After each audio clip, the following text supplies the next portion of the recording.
Inilah Injil Yesus Kristus menurut Santo Yohanes.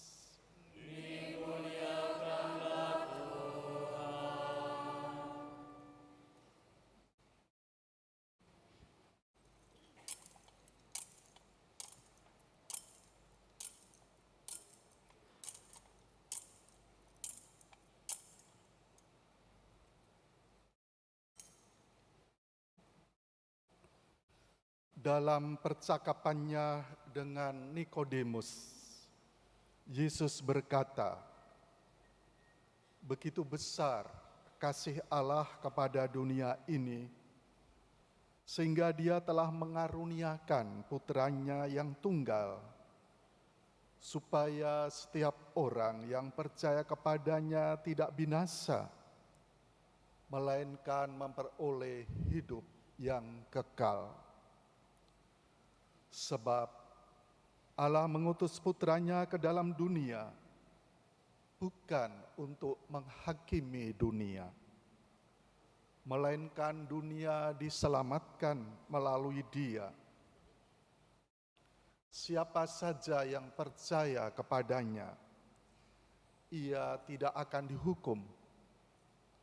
Siapa saja yang tidak percaya, ia telah berada di bawah hukuman, sebab ia tidak percaya dalam nama Putra Tunggal Allah." Demikianlah Injil Tuhan. Terpujilah Kristus.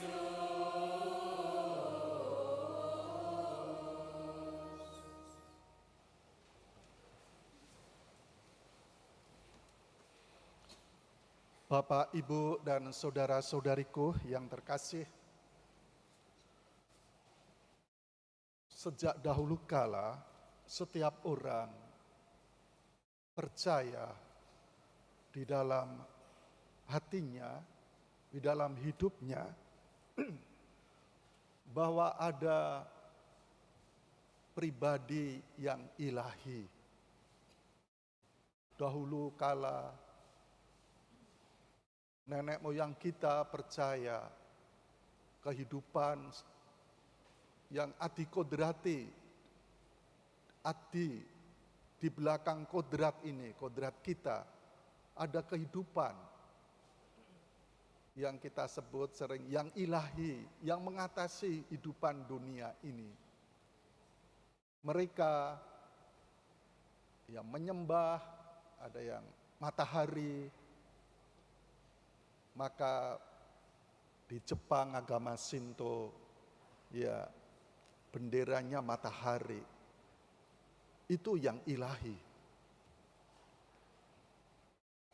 Kemudian ya kita tahu nenek moyang kita juga memberi makanan, sesajen, karena percaya pribadi itu hidup, maka diberi ya makanan. Dan yang lain ya menyembah apa saja, karena mereka dalam hidupnya percaya akan yang ilahi itu. Kemudian kita mengenal yang ilahi, yang adikodrati itu dikenalkan. Misalnya di dalam agama Islam, Nabi Muhammad memperkenalkan yang ilahi itu Allah yang maha besar. Allah Akbar, Allah yang maha besar. Kemudian ya, sebelumnya ya agama Buddha yang ilahi dikenalkan mungkin sebagai ya kesempurnaan, nirwana. Maka kita tahu selama 2 bulan hari-hari kemarin para biksu berjalan selama 2 bulan dari Thailand, Muang Thai sana, sampai baru kemarin datang di Borobudur. Mereka mau mencapai kesempurnaan, ke Borobudur yang menjadi pusat doa bagi orang-orang saudara-saudari kita yang beragama Buddha, kesempurnaan Awang Wong. Kalau Anda dulu ya mau mendaki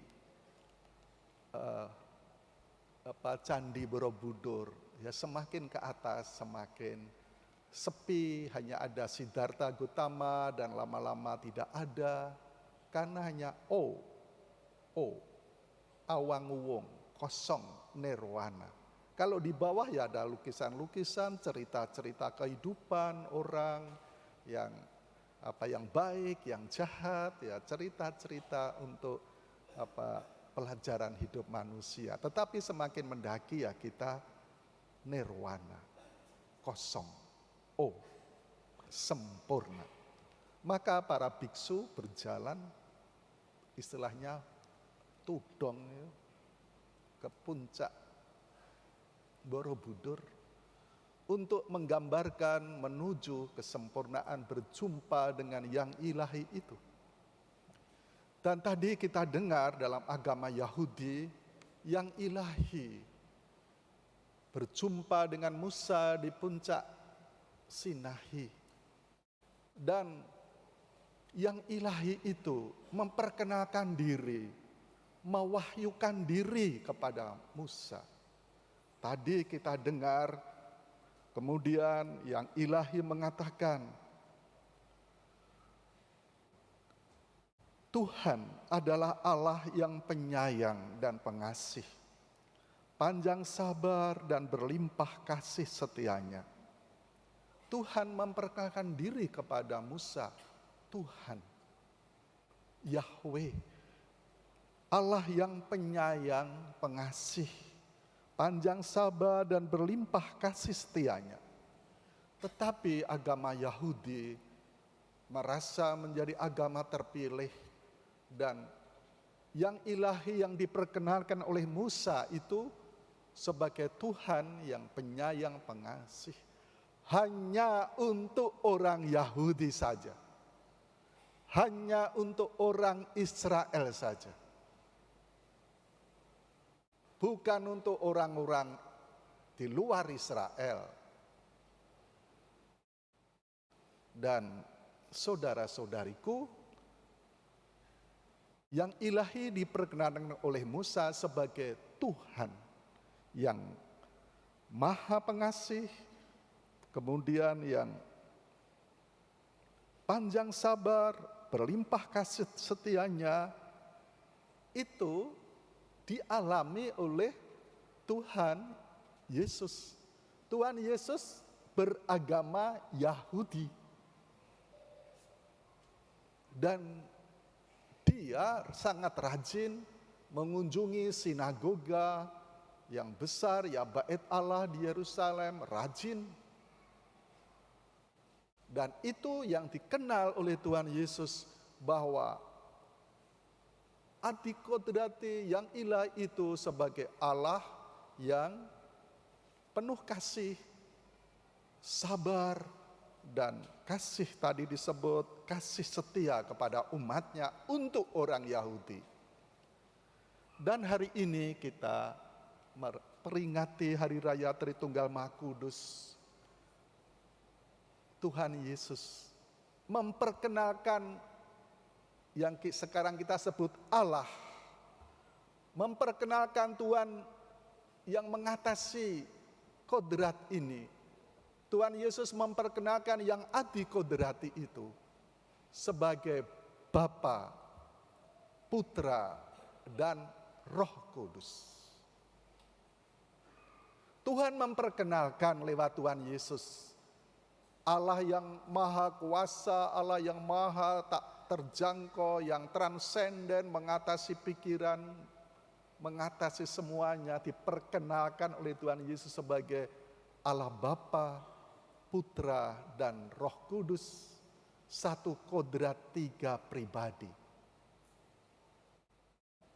Dan karena Allah itu yang maha mengatasi segala-galanya, tidak bisa kita buktikan, kita jelaskan dengan akal budi, dengan hatiku, dengan seluruh hidupku, tidak bisa kita jelaskan. Apalagi Tuhan Yesus mengatakan perintah Allah, hukum Taurat yang dikenakan Musa itu kasih. Seperti kita mengalami menjelaskan tentang kasih, susah. Selalu enggak sempurna, enggak bisa utuh, selalu ada sisa-sisa penjelasannya. Karena itu misteri, hal yang di luar pengetahuan kita. Di gereja ada tradisi cerita, Santo Thomas Aquinas mau menulis tentang Tritunggal Maha Kudus, dan dia menyepi di pantai. Pada waktu istirahat dia berjalan-jalan di pantai. Kemudian melihat seorang anak kecil gundul. Ada lagu ya, gundul-gundul pacul-cul gemblelengan, nyunggi-nyunggi wakul-kul, tumpah ruah, maksudnya sombong gitu. Anak kecil itu yang gundul itu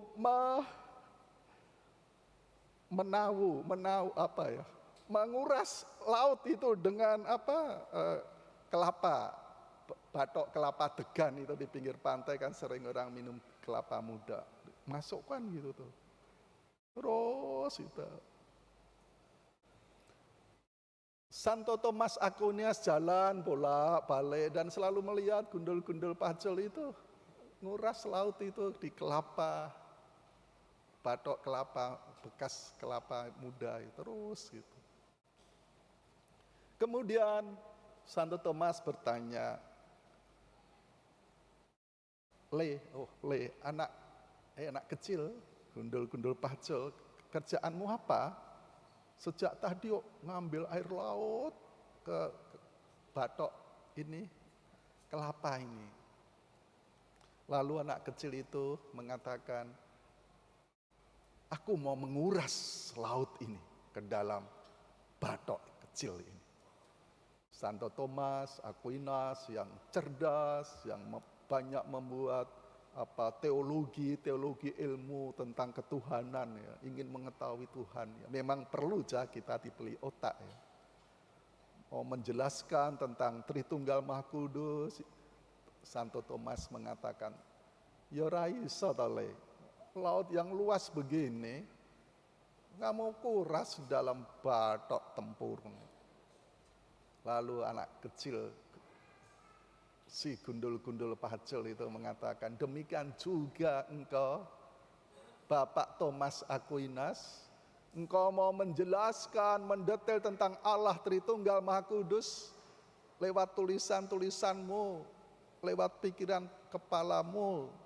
Kamu ya seperti batok kelapa ini, lautan luas. Thomas Aquinas baru sadar, aku tidak bisa menjelaskan misteri Tuhan.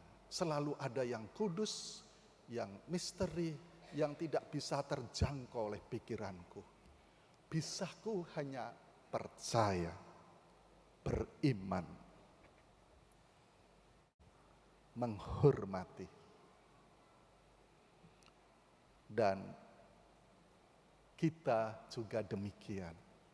Maka saudara-saudariku, kita hidup di tengah masyarakat,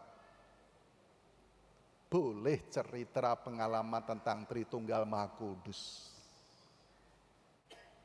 tetapi pasti tidak memuaskan.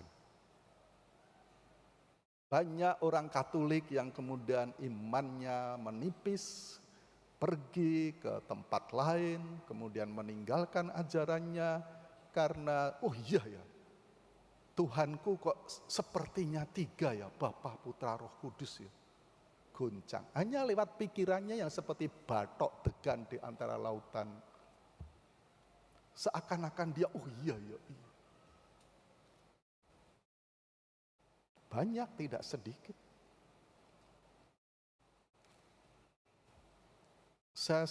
Pengalaman saya tidak terlupakan pada waktu kelas 5 SD. Saya dipukulin banyak orang, anak teman-teman saya ya. Ini sampai bekas-bekas ya. Karena ya diejek. Gustimu telu, Tuhanmu telu, 3. Saya bingung menjawabnya. Ya masih kecil ya, pikiran saya masih anak-anak. Ora apa-apa Gustiku telu, isik siji, mati siji isik loro. Gustimu siji, mati siji, ra kowe ra duwe Gusti, wah saya dikeroyok. Kita sering bertengkar dalam kehidupan masyarakat karena mempertanyakan Tuhan kita. Nah, Tuhan kita, Tuhan Allah yang Maha Esa, Allah yang Maha Kuasa, diperkenalkan oleh masing-masing orang-orang suci kepada umatnya. Tadi kita sebut ya, Nabi Muhammad memperkenalkan Tuhannya sebagai Allah yang Maha Kuasa. Dan Musa memperkenalkan Tuhannya sebagai yang Maha Kasih, Maha Setia, Maha Rahim. Dan Tuhan Yesus memperkenalkan Tuhannya sebagai Allah Bapa, Putra, Roh Kudus. Kalau mempertentangkan itu, tanyalah sendiri kepada Tuhan Yesus. Tuhan Yesus yang memperkenalkan itu, yang mewahyukan itu. Maka kalau kita bingung, jangan bertanya kepada pikiranku yang kecil ini, tetapi bertanyalah kepada Tuhan Yesus. Tuhan, saya bimbang. Tuhan memperkenalkan Allah Tritunggal Bapa, Putra, Roh Kudus. Imanku akan semakin mendalam. Aku taunya hanya bisa ya menghormati. Pasrah. Sudah pasrah menyerahkan. Iman itu tidak bisa dijelaskan dengan utuh. Seperti Anda kalau jatuh cinta karena Yesus, persatuan itu persatuan kasih ya. Kalau Anda ya cinta, katanya di dalam lagu itu jatuh cinta, kalau baru jatuh cinta, apa lupa, tai kucing seperti coklat, iya toh? Katanya, itu gak masuk akal toh?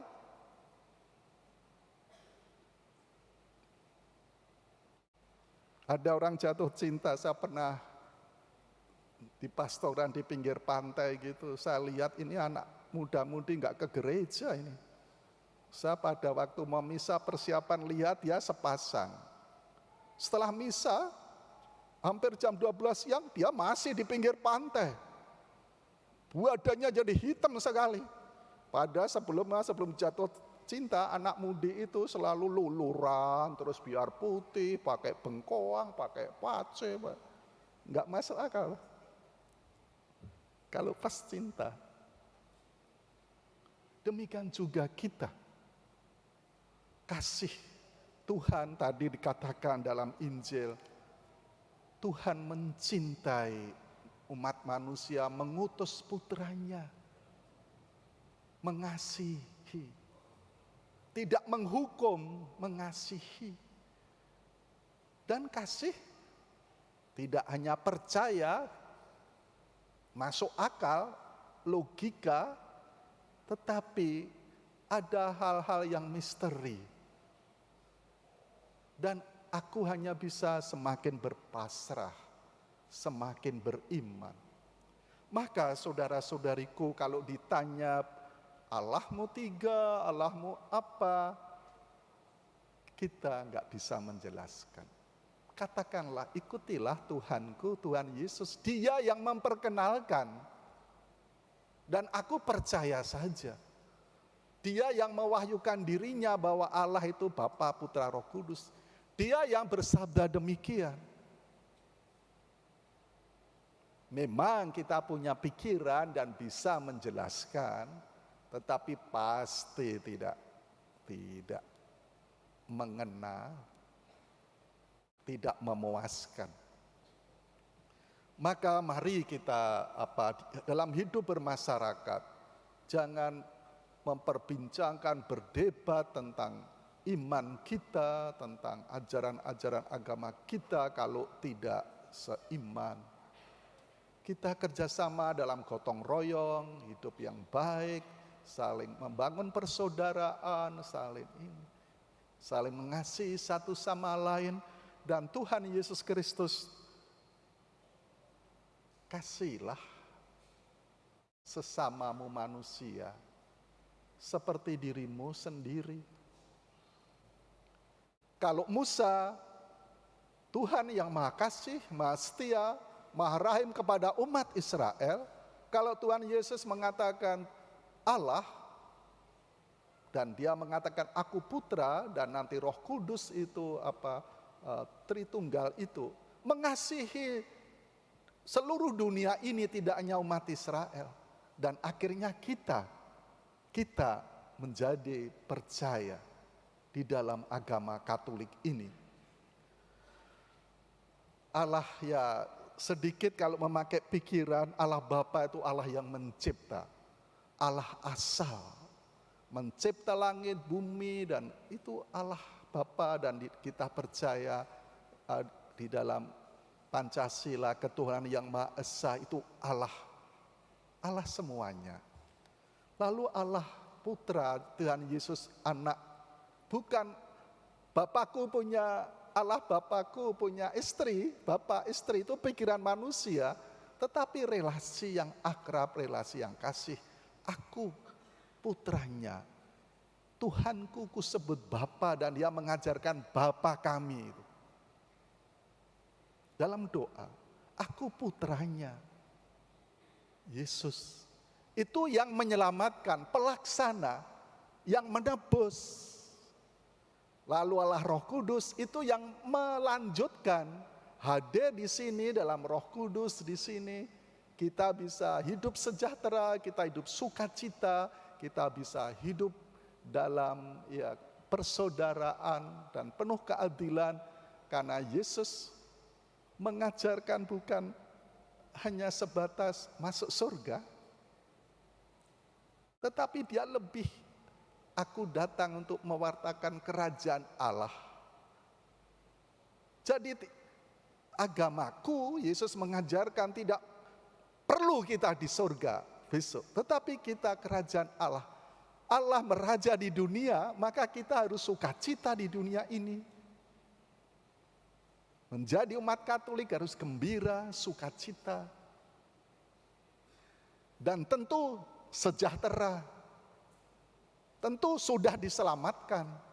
Nanti diselamatkan sempurna kalau sudah bersatu dengan Allah di surga. Jadi tidak hanya masuk surga, tetapi Yesus mengajarkan kerajaan Allah sudah dekat. Dan kerajaan Allah itu di dunia ini dan nanti sepenuhnya di surga. Maka saudara-saudariku, saya sangat terkesan kepada saudara-saudari kita para biksu yang berjalan 2 bulan. Disambut oleh berbagai saudara-saudarinya, agama apa saja di setiap kota. Dan dia seperti bersiarah, melambangkan hidup kita, hidup manusia, dan dia sampai di surga, di nirvana, di puncak Borobudur. Hidup kita pun juga dalam pesiarahan. Tapi kita bukan dari Muang Thai ke Borobudur, setiap hari kita bersiarah. Tujuanku di surga bersama Bapa, tetapi Roh Kudus menyertaiku dalam pesiaran hidup ini. Supaya kita ayo kuat. Orang kuat bukan orang yang tidak pernah jatuh. Orang kuat adalah orang yang jatuh berulang kali, tapi bangkit berulang kali. Karena Roh Kudus dan menyertai. Supaya ayo jalan lagi supaya sampai di surga. Seperti para biksu tudong itu sampai puncak nirwana di Borobudur. Dan Roh Kudus menyertai kita. Di dalam pesiaran perjalanan hidup kita diharapkan sehat. Kalau tidak sehat kita tidak bisa berjalan. Sehat pikiranku, hatiku, cerdas, semua sehat.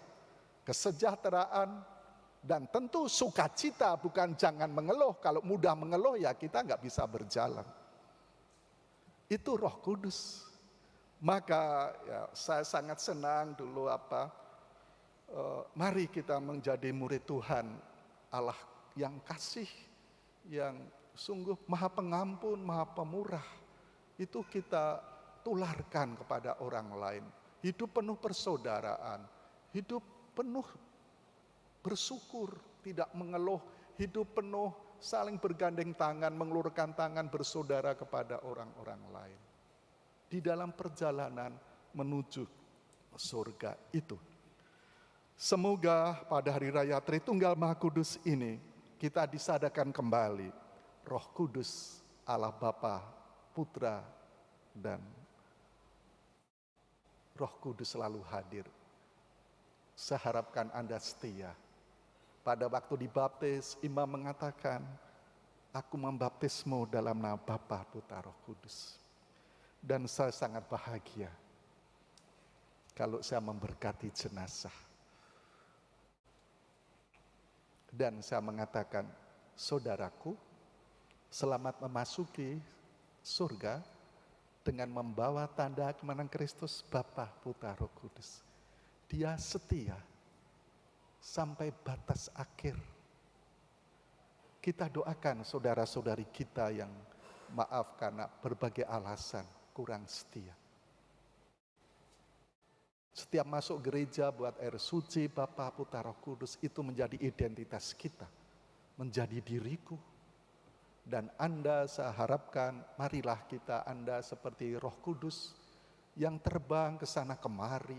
Kehadiran Anda menjadi kedamaian, penuh persaudaraan, penuh sukacita, ke sana kemari.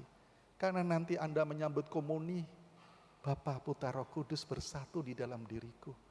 Maka aku harus bisa terbang, jangan sampai diikat di dunia ini, terikat, tapi terbang. Yang ilahi tinggal di dalam diri Anda. Semoga Anda setia sampai akhir seperti Nabi Ibu Teresia mengatakan, kita dipanggil bukan untuk sukses. Sukses ada waktunya, di dunia selesai. Tetapi to be faithful, setia sampai akhir sehingga kita sampai surga bersatu dengan Allah Bapa dan Bunda Maria. Amin. Marilah kita berdiri, kita perbarui iman kita dengan syahadat yang singkat. Aku percaya akan Allah